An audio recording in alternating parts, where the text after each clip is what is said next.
Nobody gets everything. And when you have an altruistic mind's eye of something that's perfection, you see it and you know it's perfect. The shape, the sphere. When you get a sack of potatoes, you don't ever find one of those. I'm Mark Cook, president of Windfall Partners. We get leaders unstuck and thriving with their teams. After turnarounds as chief executive, the largest ever studies of award-winning leaders, a New York Times bestseller, and 5-star keynotes, I've coached 4,000 client wins at top brands. My Bold Encounters is an advanced system for leading. First, powerful steps on a path forward. Second, problem-solving skills that beat obstacles fast. Now, lead with Bold Encounters today. Welcome to Bold Encounters. I will never, well, I shouldn't say never. There are two great people in my life at the very top of the list. One is my wife, Anika, and I'm going to get her on this show. She's an amazing success in her own right. She has a little business that's unbelievable. It's not time for that yet. But my other best friend in life has always been Richard Cook, my brother. Now that might seem like a bunt. It might seem like I've got easy access to this very successful real estate developer. High-end homes for all the baby boomers. But that's not what's causing this. We went to Cabo and we sat by the pool, and he described some of the things that made him successful. You have to understand, when we were young, we spent 4 years apart. We both went to different places sequentially, and we had a few months in between, but we spent 4 solid years apart. And so there are many lessons as I entered professional life that hadn't been shared because he just was in one country and I was in another. So we are going to explore some of those now. There's, give or take, 10 really amazing secrets that I pulled out of him and he wrote down and I wrote down and made notes of. And we are going to cover those bases. How are you, my dear brother? I'm good, Mark. It's really a treat to be on your podcast. I've watched them all. And it's amazing what you're doing here and giving a lot of people an opportunity to share some of the things that they've met in life and learned in life. And to the extent that you want me on here, I'm more than happy to do this. Well, there's really two other reasons too, besides your actual literal success. When we were sitting in a pool once, we were talking about some really personal things, and it was just a few months ago, and I heard a few things I want to hear that I'll get to in a minute. But another reason that I wanted to have you on is the clarity of certain things that require a person to pay attention to them when they go to work. And whether you're a person in the crossroads of entering the workforce or the crossroads of leading work or a business or a CEO of a 350,000 person organization, you better pay attention to these things that we've talked about. And so I'm really excited to explore these with you. The other one that I wanted to come back to is really the beginning of where I want to start asking you about your success in your life. And that is, when we were both young, we unfortunately had our father passed away, and we were at different ages. You're 3 years older than I am, and I was 15, you were 18, and you were right at college age, and you headed off into the world of volunteer on a mission, and I was home, and a lot of people disappeared at that moment, which I've covered in another episode.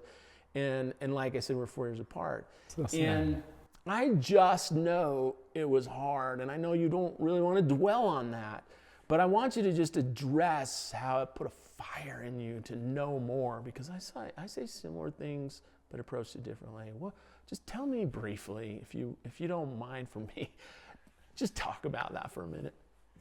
It's not easy for me to be vulnerable about this because it is one of the most tender and life-changing experiences of our life, for sure.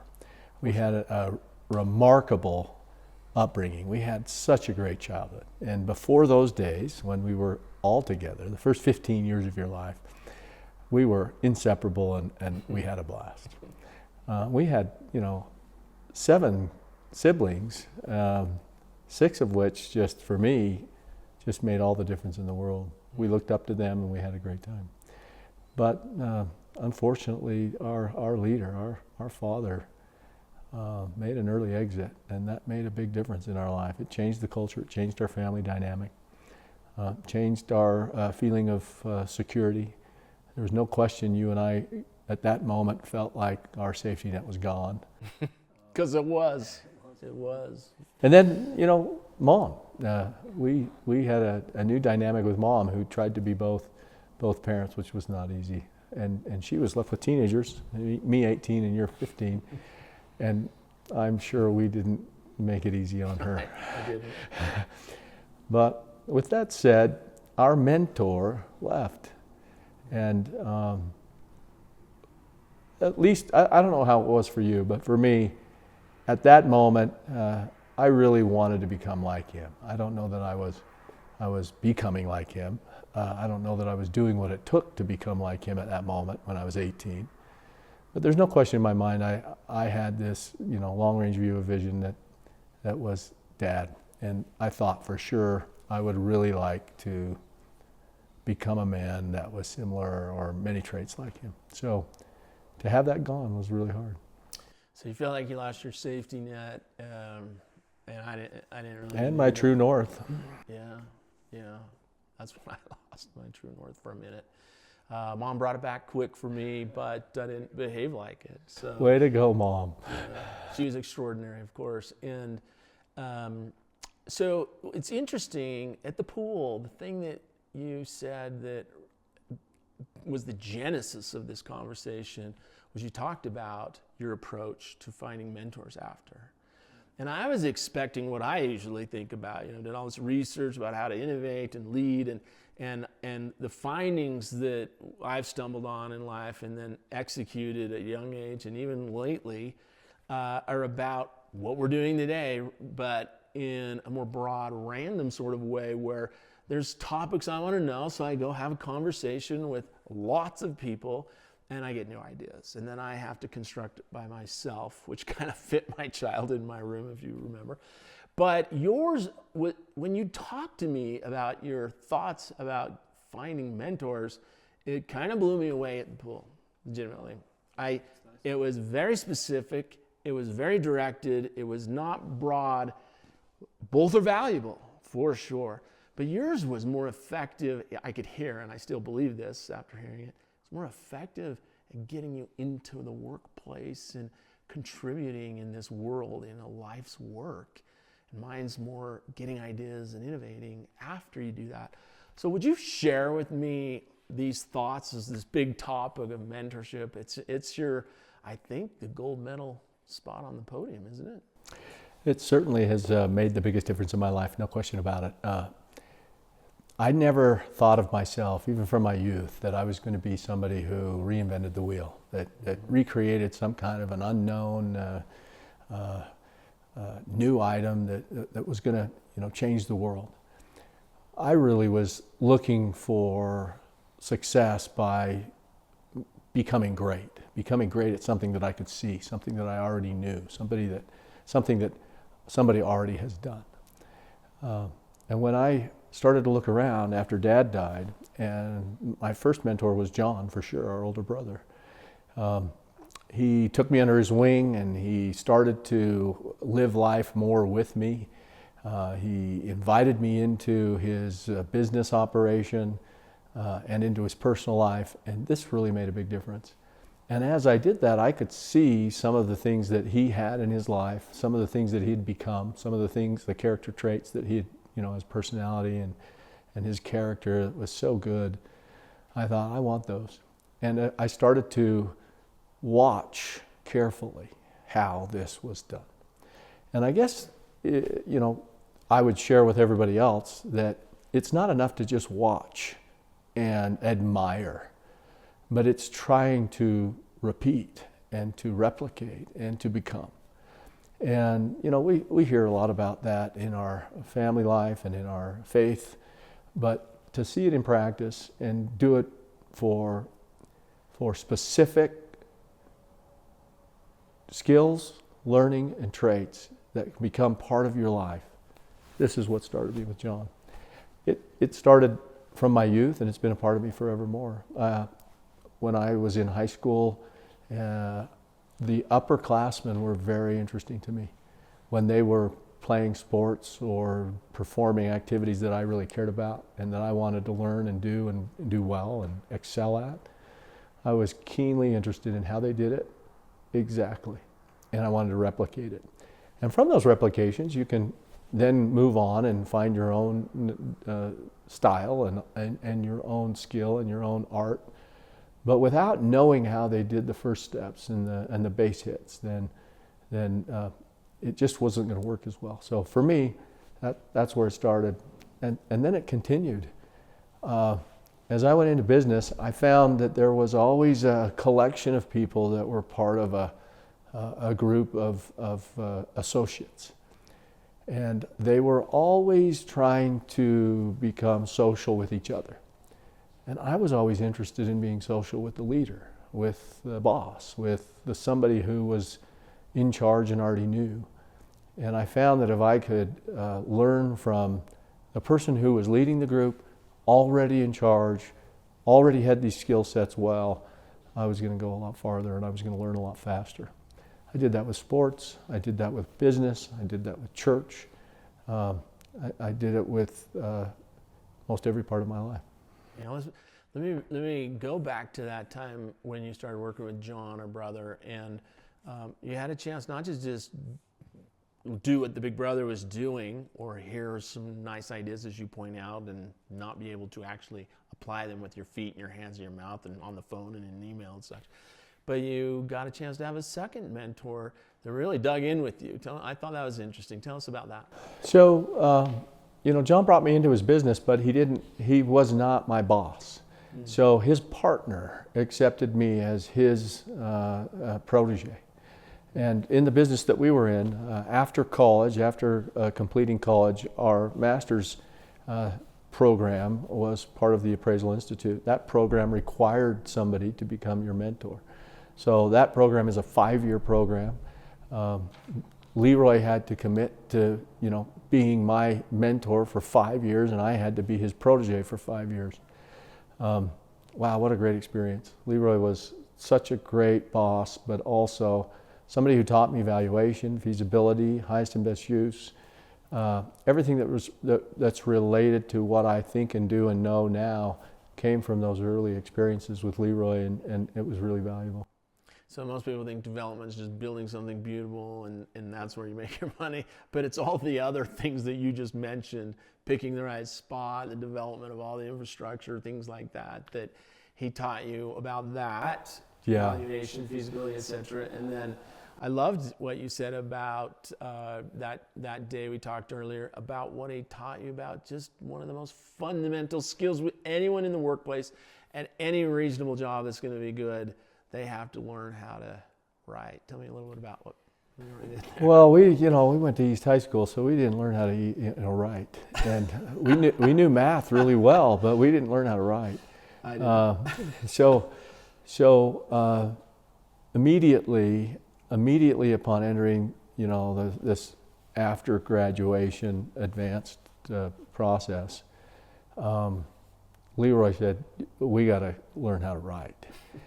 And we wrote 200-page books a week for 20 years, and he was reviewing my work on a daily basis, and he was redlining all of my content and every transcription and every revision, and so I mean, who could do better than that? I mean, that really was a wealth of knowledge from really a great writer. Leroy was a really good writer, and it helped me to learn how to write, and I'll always be grateful for that. And the communication style and skill that comes even verbally, or being able to produce in an email or a letter, but to be able to write 200-page books was not that easy in content that was professional and was being sold for lots of money. Technical. So it was technical writing, and it was persuasive writing, and he was really good at it, so I was really grateful to that. Well, I faced a McGraw-Hill copy editor once, and it only lasted for a couple weeks, and I faced some PR. It was interesting. It was 12 women and me, the one boy from back west, and I saw a lot of red ink. But that was only 3 months, and I actually watched from a distance as you did that. I even worked there for 2 weeks. I remember that. That's been a long time. Like taking a breath, and it was over. And so I got to see a little glimpse of what you're talking about. And he did. There was a habit with that profession where you sat down with each other and did stuff. And it's very interesting. There's no question about that. I totally agree with that. You have to, check your pride at the door when somebody is reviewing your writing. Yeah. And there are lots of lessons to learn if you're willing to submit and to listen and to not be defensive and to accept criticism, because nobody sees it just exactly the same. Nobody writes it just the same. But wow, it was a great experience.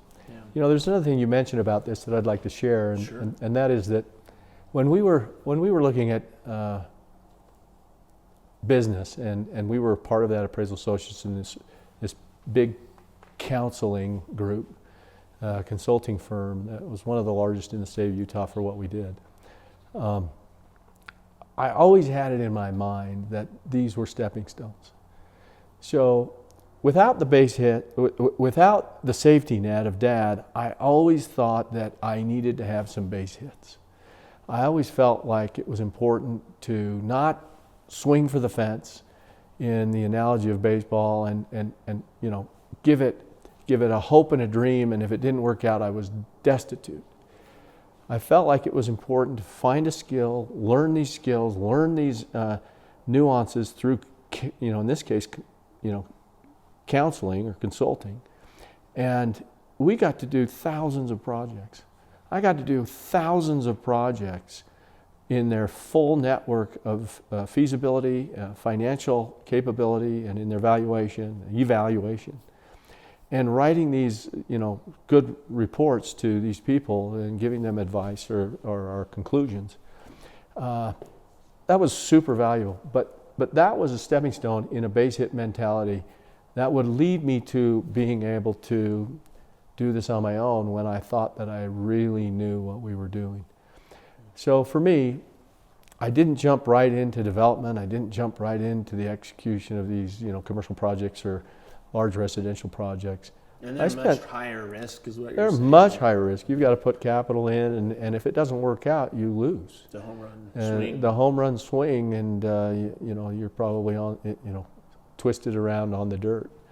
So it was always in my mentality to enjoy the benefits of this first step, base hit step, that would lead us to being able to swing for the fence when the batting average was up and when we knew what we were doing.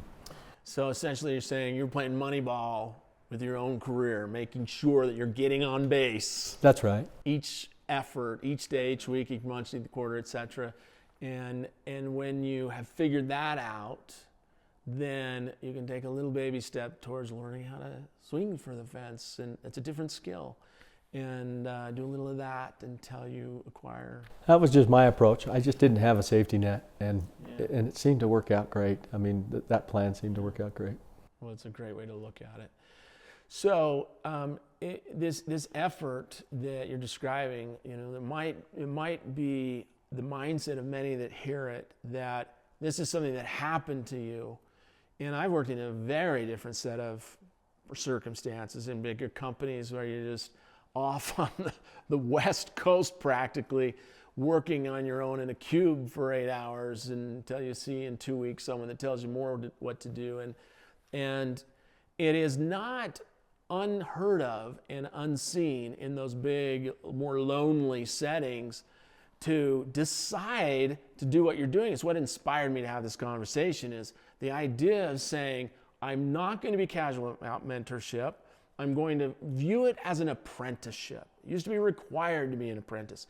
In your profession, in many professions, it's required to have some sort of apprenticeship or protege situation. And those are the ones that often make a lot of money and help the most people in big ways. And I think it's a great lesson for those of us that do go into other lines of work to say, I'm going to figure out how to find a mentor. I'm going to view my first couple of years to be an apprentice. That's a big deal. Just what you said. How do you find an apprentice? How does one go about that? The first part is you've got to determine what it is you want to learn. And there are, the plethora of options out there. It's very difficult for many people right now, especially the youth, to try to determine their area of focus. And that area of focus is sometimes just thrust upon you if you don't choose. So my suggestion to the youth or to the people who are beginning or anyone that's entering at a crossroads is you really need to sit down and think about a few things. Some of the things that come to mind are, the first one is your particular skill sets. That's the first thing. You can't enter an area that you're really not going to be effective in because of your particular skill sets. So there are many of them. Everybody's got them. You don't have everything. Some people are strong in one suit and some are another. If you're comfortable with your own skill sets, that's going to be helpful, and if you come to know them. The second one is lifestyle. You've got to determine what lifestyle you're really after. We're not talking about king and queen. We're talking about lifestyle as in, I love to work. I want to work 12 hours a day. I love to be in the office. I don't want to go anywhere else. I love to be out and about. I want the lifestyle of working in the field. I really only want to work part-time. I really want to spend my time on a bike or on a field or on the course. The lifestyle that you want to emulate, if you can see it in somebody else, that's a really good start. If you see somebody, a mentor, somebody that's an example, this is going to be helpful. So you've got to have the skill set, and you've got to have your own idea of your skill set, and it's got to be self-aware. And then you've got to have lifestyle in your mind. And then finally, just don't forget that if you do not choose, it will choose for you. So it's important to make your mind up and choose. Tell us what you mean by that. This is a good point, I think. Well, I've often said that there are Ferris wheels of life, and if you start on the bottom of the Ferris wheel and get to the top, that's your chance to jump to a new Ferris wheel. But if you do not choose to jump, if you don't choose, then you are going to end up going back down to the bottom of that Ferris wheel and start again. And you can continue that pattern for as long as you choose. But at some point, you have to choose. If you don't choose, the choice is made for you. You'll just stay on the Ferris wheel.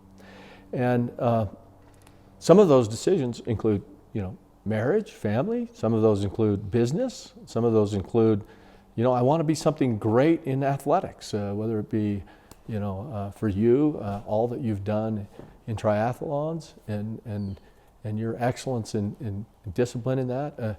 For me, it was golf. I always wanted to be a great golfer. And golf always, fascinated me. But you have to choose. You have to choose that. It's not going to choose yourself. Nobody comes down and christens you great golfer. It's something that you have to do. So skill set, lifestyle, and then, obviously, you've got to choose a mentor.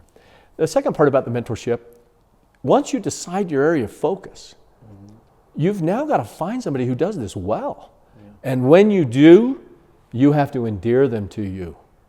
How do you get the greatest of them to be interested in you and befriend you?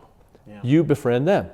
In addition to that, you've got to sell yourself as one, not who is accomplished, not who is already done, but one who has potential and is coachable.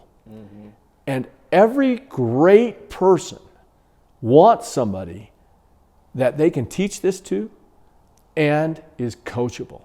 And if all you ever do to your mentor or somebody who's leading you is explain to them what they do wrong or criticize them or tell them what they could be doing better and how you should be already there, you've missed the mentor. Yeah.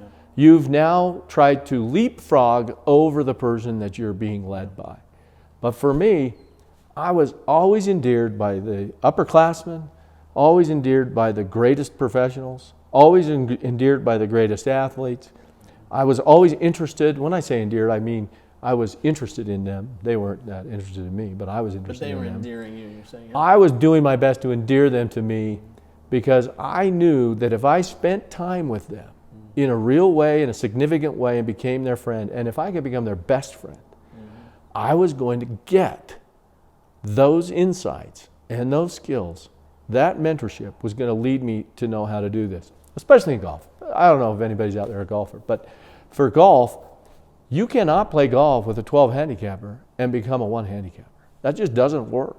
If you want to be a 1 handicapper or a scratch golfer, you better find a scratch golfer and you better get to play with him, because Now, that's really how you do that. Tell us what that means, because I grew up on a golf course too, but I was driving carts and causing trouble, and I know what those mean, but I grew up next to a golf course. So tell people what that means. A scratch golfer means that you can play each hole 18 holes to par. Meaning, you're supposed to hit it in the fairway, you're supposed to hit it on the green, and you're supposed to 2-putt. You got to do that 18 times to be even par. Now, you can make a birdie, maybe one less, or you can make a bogey, make a mistake.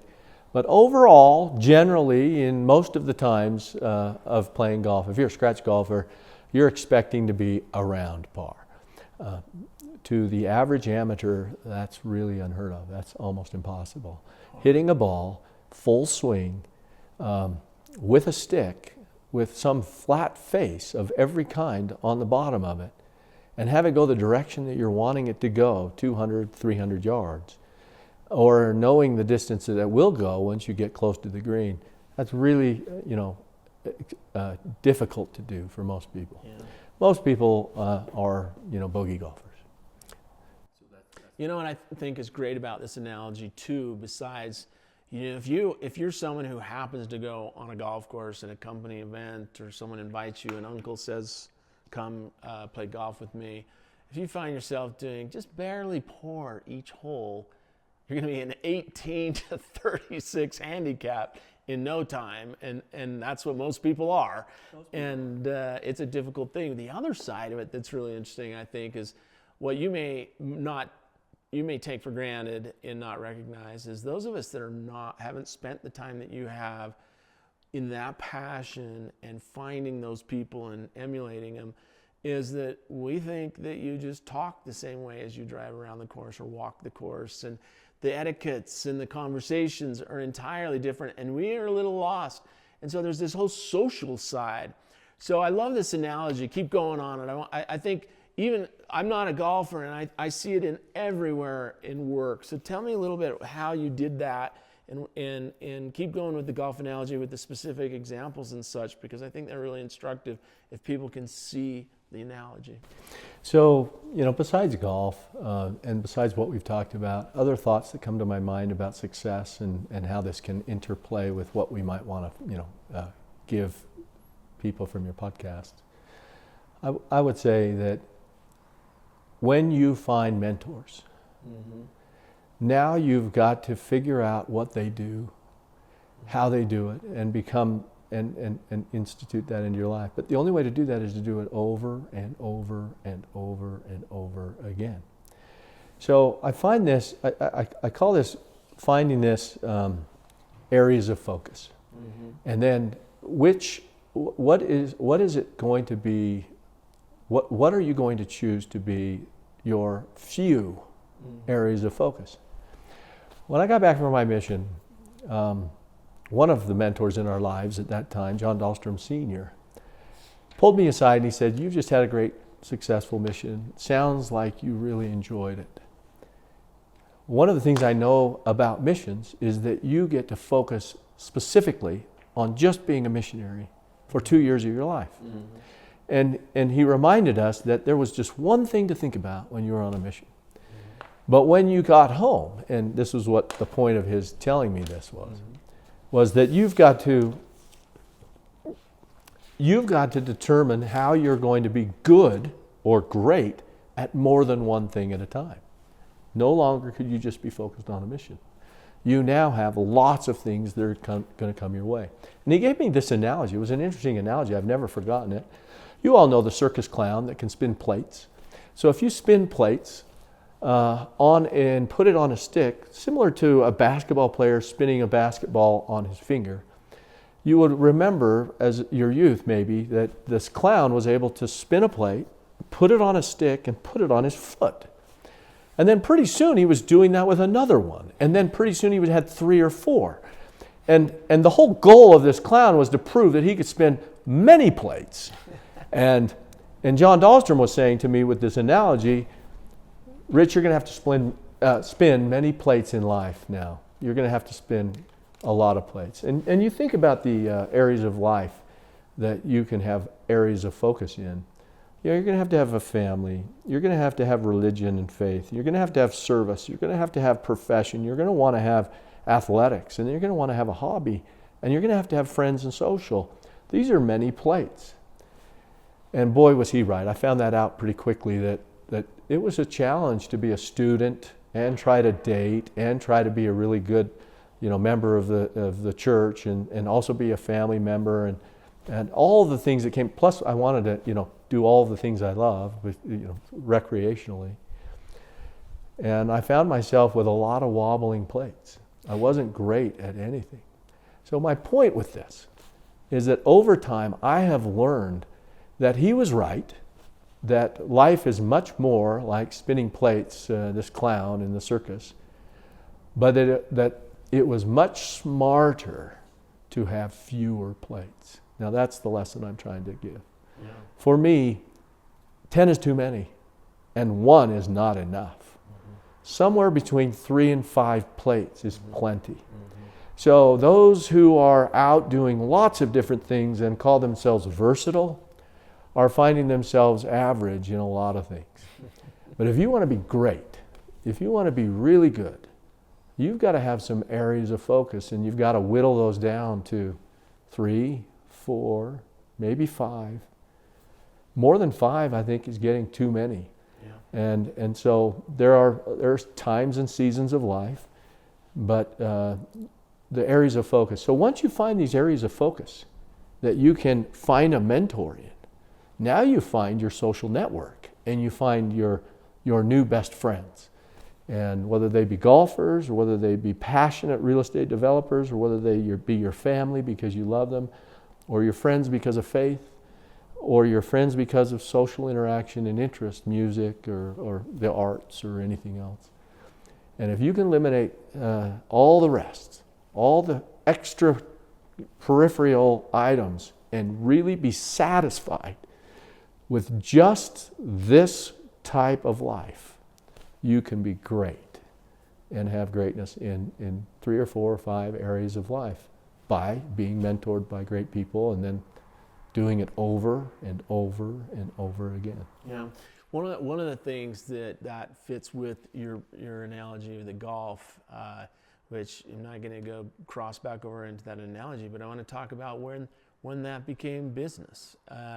So apply some plate talk and some of your golf thinking and passion to how you found mentors that were on the golf course. I think it's very interesting, and some of them happen to ripple into business. But what I think is interesting about that is that was fortuitous, but you would have, based on what you're about to tell us, it sounded like to me, you would have found business associates had they not been the very best golfers on the golf course. So tell us just your experience with mentors and your passion of golf. I think that's really interesting. So it just takes networking to a different level and a different paradigm.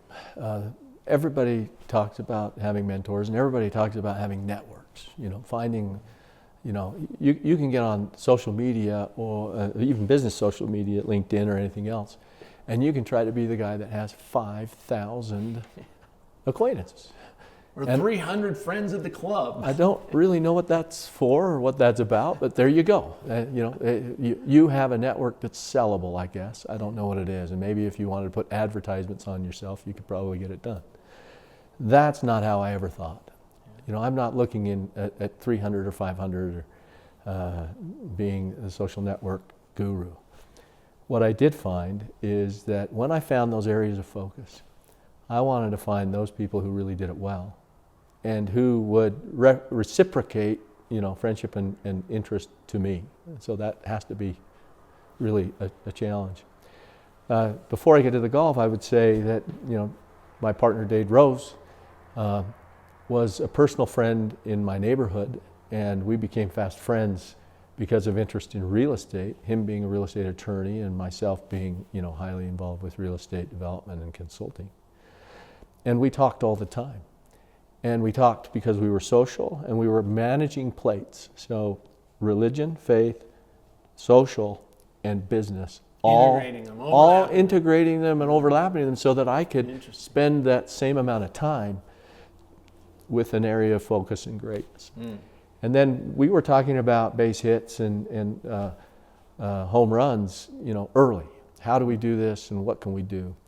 And neither of us wanted to spend the rest of our lives just doing consulting and doing legal work for other people, watching their success and doing that. But we wanted to make sure we were learning what we needed to and have the foundation before we made the jump to do our own thing.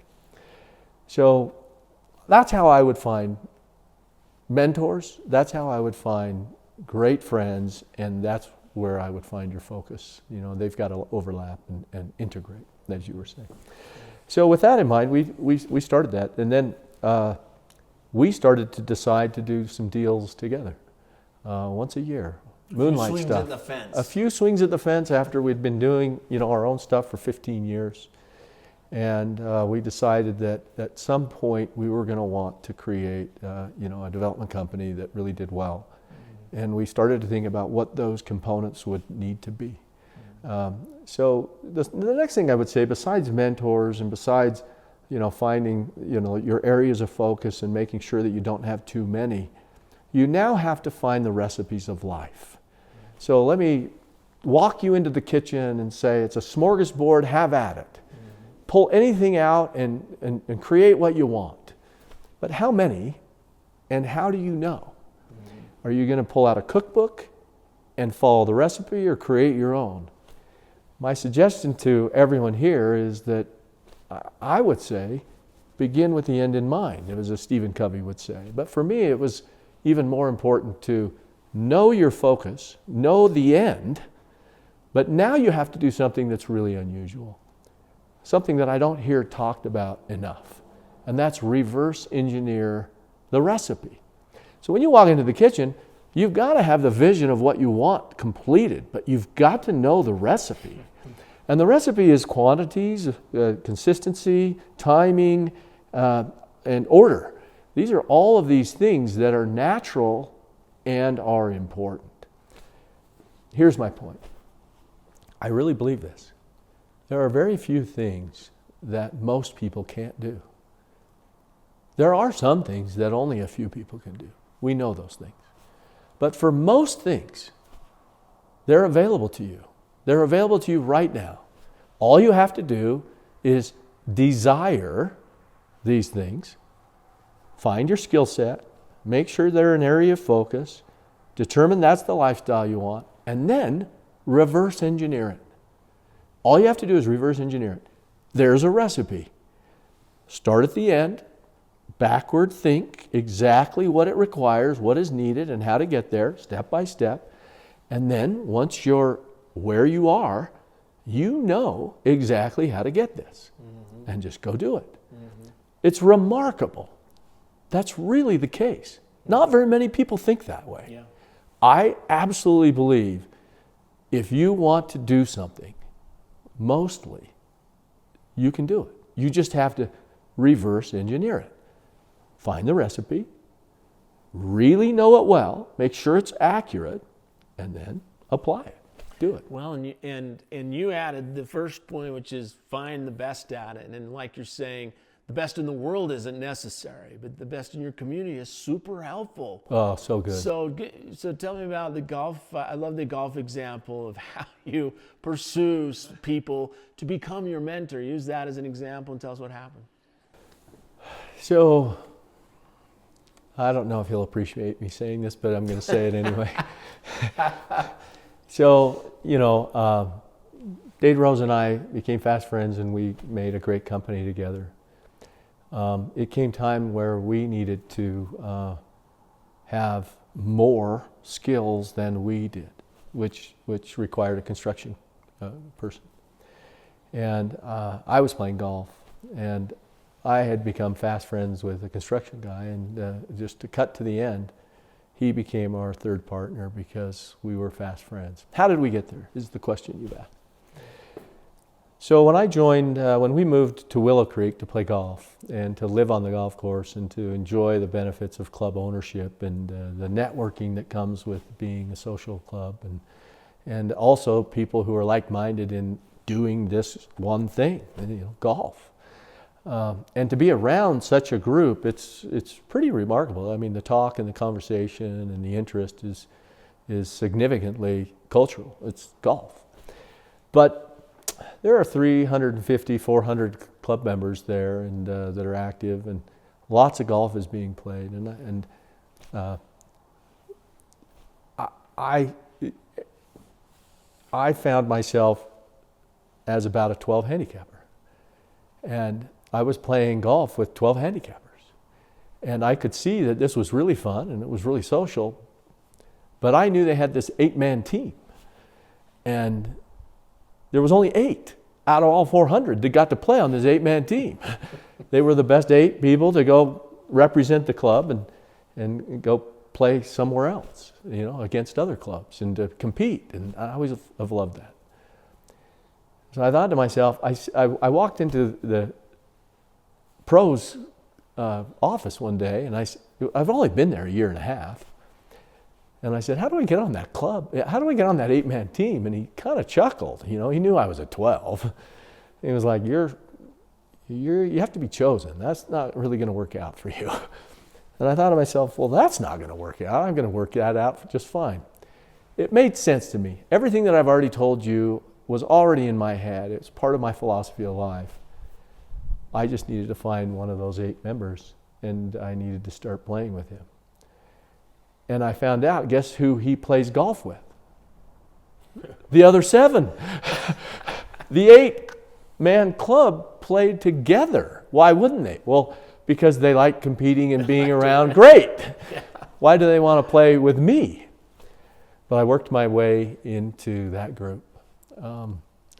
It worked hard. I paid them, dollars. We played for dollars, and I paid them dollar bills every time I played just because they beat me. But I made it fun for them, and I endeared them to them, and I made them friends, and I brought different assets that I must have because they let me in. And pretty soon I was learning how to play golf the right way. And wasn't it mostly because you were listening and serious about applying Yes. what you heard, and you That's demonstrated, and you talked about the excitement of what they'd given you that day, and that you'd tried it and it worked, and that's available in anything. It's available in everything and anything, and I recommend that to everybody in the world. I recommend to everybody listening to this that is one of the key fundamental happinesses of life. If you can do what you just described so well, you just described that really well, that when you find greatness in somebody else, and everybody has greatness, not everybody gets everything, but most everybody has some greatness. And if it's that greatness that you desire and you want in that person, if you show them the respect for that greatness and interest in that greatness, and you're willing to listen to them about that greatness and be coachable and teachable about that greatness and not argue or explain or tell them you know better, if you can just take that and find that ability, boy, you can learn a lot in this life. And I think your personality, and you've made your personality this and decided based on one of your high school friends, I think, that, or actually a high school mentor that's older than you, that you got excited about the success of application in those little micro steps and baby steps. You're talking about Paul Brockbank? Yeah. So Paul was a great mentor to me. He taught me how positive mental attitude could really be applied in real life. Mm-hmm. Paul was the kind of guy that if you met Paul in the first 5 minutes, you thought, this cannot be real. This is not possible. There's nobody that can speak this way. And then after a week being with him, you would say, this is crazy. There's nobody that can be this dynamic, magnetic, and his influence was so far-reaching. When he walked into a room, when he walked into anything, there was just a persuasiveness of reality. And then finally, after a month, you said, no, this is genuine. He doesn't stop. This never stops. I learned more from Paul Brockbank as a growing college student about how to treat people and how to be professional than any college course that I ever took. And I attribute a lot to Paul. I don't know if he's ever going to see this, but Paul, hats off to you, brother. Yeah. But for sure. So in that regard, there is a lot of that. Positive approach and communication is infectious. A negative approach and communication is overwhelming, and it's off-putting for sure.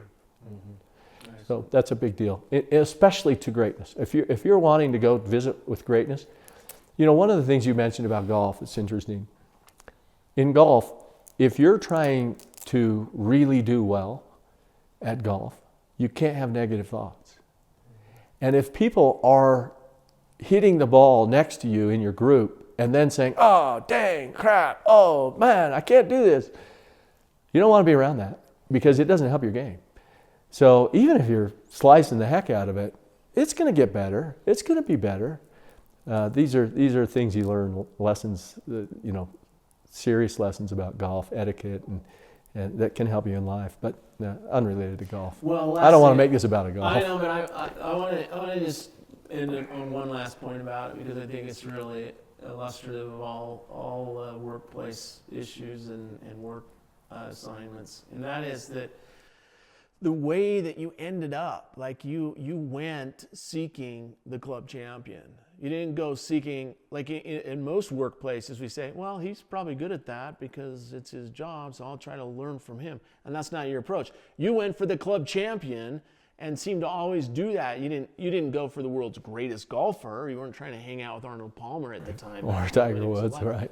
Or Tiger Woods, but you were going after the club champion in your community, the best, and those that were close, and yet you were not trying to be the professional that gave up his livelihood to be the one. How did your success come as champion? It was more social, wasn't it? For sure. I mean, I don't know what Rick Lloyd would say. He's the fellow we're talking about as the club champion. He's only been club champion 13 times, but who's counting? Most people are trying to hope for a hole-in-one. He's had 13 hole-in-ones. So, you say to yourself, well, how many areas of focus does he have? Not many. Yeah. Golf's it, and his family, and work, and that's about it. And he'll say, oh, I'm versatile. And I'll say, no, you're not. You are a golfer, a businessman, and a great father, and, you have faith. And that's about it. and yet, the happiness that, somebody experiences at being a champion or being great at something or being that good at that is far more reaching and more important than being versatile at 10 or 12 or 20 things. But what he would say to me is that, well, Rich, you never won the club championship. How come? And I would say I won. I didn't win the club championship, but I won because I found, a great friend, a wonderful life partner. And then when it came time for business, and it came time for us to need, a construction expert, he was that. And when I asked him to be a part of our company, to do this with us, he considered it and actually said yes. Boy, what do you say to somebody that when you ask them, do you want to be a life partner and do something with somebody else, and they're willing to say yes? So that leaves me to another topic that we could talk about, which is partners. Yeah. Well, I think before you do, I want to just state for you, since it's hard for you to say it, I think it's noble that you're club champion as a team many times. Yes, that's right. And, Thanks to Rick and all the rest of us, but yes. You believe in team. You believe in finding multiple mentors. You believe in complementary talent that buoys you up. And you did get on those winning teams at that club. And I've watched you do it in your professional. I've listened over the years about the professional and even recently. So yeah, cross that bridge. You find these various mentors in these places. Go to the next place where you go to partners. Well, so I've often said that synergy can be best explained with people. So multiple people, partners, might even be the definition of synergy. And I've had a lot of people tell me over the years, you were partners with your brother for 25 years? How did you do that? I don't know that I could do that. And then here I am partners with Dade for more than 20 years. And I've been partners with Dade and Rick for more than 10. Why? Because in the mathematics of partners and people, synergy, it's exponential. So one of my sayings is, if you find a partner that is exactly like you, if you find somebody that is got all your talents and the same skills and is similar to you and you get along great and you make them your partner, you've just lost half your money. So think of what I just said. If you have somebody that you bring into the group that is just like you and does what you do and is the same as you, you've just lost half your money. It's kind of like looking in the mirror and liking what you see and hanging out at the mirror all day. You're not going to make a lot of money sitting looking at and you're not going to learn much, and you're not going to have any synergy. You're just going to have what you've got. But if you can find partners, people, that are different than you, have different skill sets, there are skill sets that are needed in your industry or in your business that are complementary and synergistic, complementary, then now you've tripled your money. So when we decided to make our development company and start to do more than just our consulting practices and our legal firm, and we wanted Rick to come join us, we were thinking, what is it that we needed? What are the components of recipe? What are the recipes to get to where we need to go? And we knew that we needed a valuation expert, a visionary, and a site selection person, somebody who could do feasibility. That was me. And then we needed an attorney that could handle all the contract law and keep us out of trouble and make sure we were smart as heck. And that was Dave. And then we needed a construction guy that actually could execute and build it. So we needed to build it, and we needed somebody that knew what Dave and I did not know, which was construction. So here's the consultant, in theory, knowing all of the theory of it, and here's the attorney who knows all the legality of it. But how do you execute? And in real estate and in development, execution is the name of the game. All of the other stuff is very fundamental and important, foundational. You have to have it, it's critical. But it is not the most important. Execution, we found, was really the most important. And it's all important, but execution was a big deal. So construction is a big deal, and how to build it is what we learned. And so it was nice to have built that kind of relationship with these two men in other ways and led us to building this relationship. The final thought on this, people have asked me, how do you do it? How do you have partners? I don't know how you do it. I don't think I could do it. And I answer, I don't know how you do it without. I can't even imagine it. Here's my point. If you said, Rich, you've got to create a business and do it on your own and do it by yourself, I would be a tenth of what we've done. It would not be even close. And that's not false humility. That's self-aware. That just isn't going to happen. And but I could say the same for both of them. And when we go together, we are one smart group and really, really a good team. Now, real estate club champs. But are there challenges, and is it difficult? And people ask me this. You've even asked me this on occasion over the years. And And my point is who else would I want to work life out with than if it's not my best friends and my family? Yeah. Those are the people that we can actually have disagreements with and resolution with, because we're totally in. We're committed. We're not going anywhere. And divorce is not an option. And that makes all the difference in the world. When you have that kind of committed relationship, somebody who's really committed to you, and reciprocally you're committed to them, and now you just have to work out differences without worrying about whether there's an end, then partners work great, partnerships work great. We're going to get to the approximately 10 secrets to success at the end of this, and concisely nail them and do some how-tos on them quickly. But we just spent several days together in Cabo San Lucas, the tip of the Baja Peninsula. So fun. And you were razzed a little bit about one analogy, and you may have noticed that I didn't razz you about that, because when you said it, I had to think about it before I decided whether it was worth teasing or writing down in some permanent notebook forever.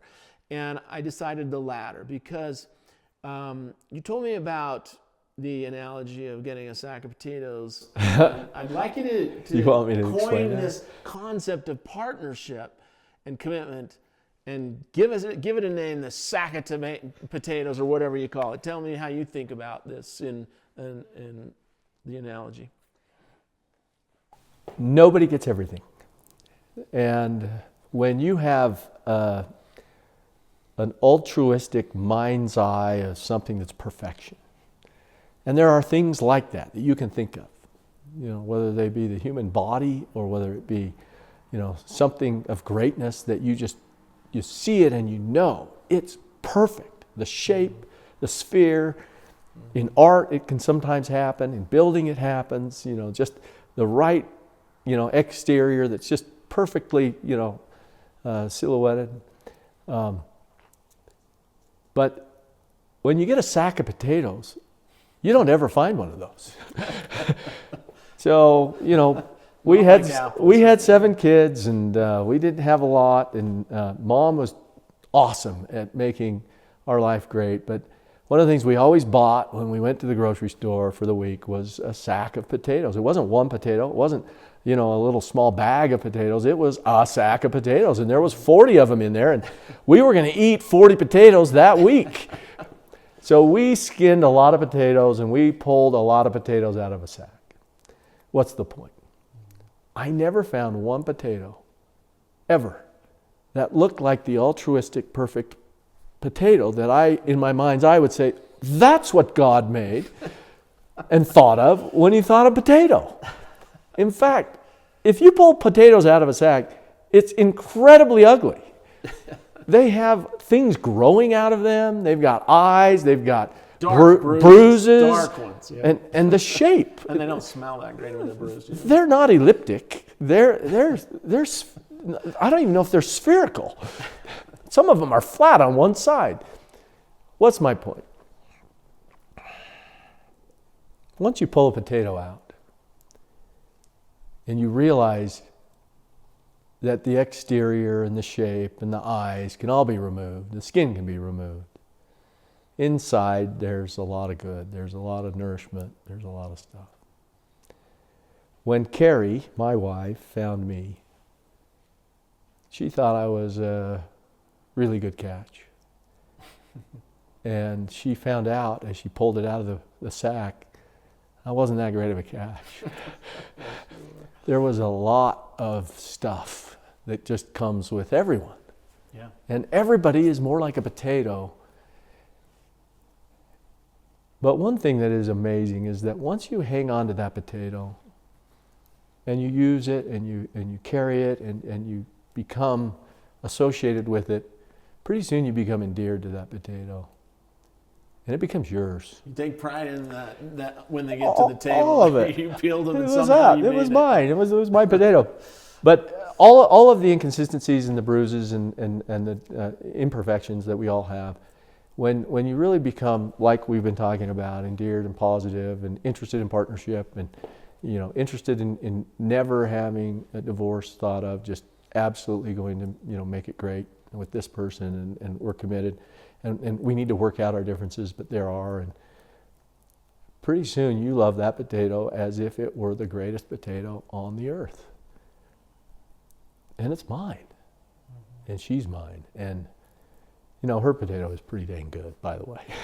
but just, when she looks at me, anyway, that's how partnership should be. Partnership should be more like having a potato than it is, requiring or expecting, perfection in your others. And if you can do that, and you choose wisely, big or colorful or round, and they're the ones you chose, and you make them yours.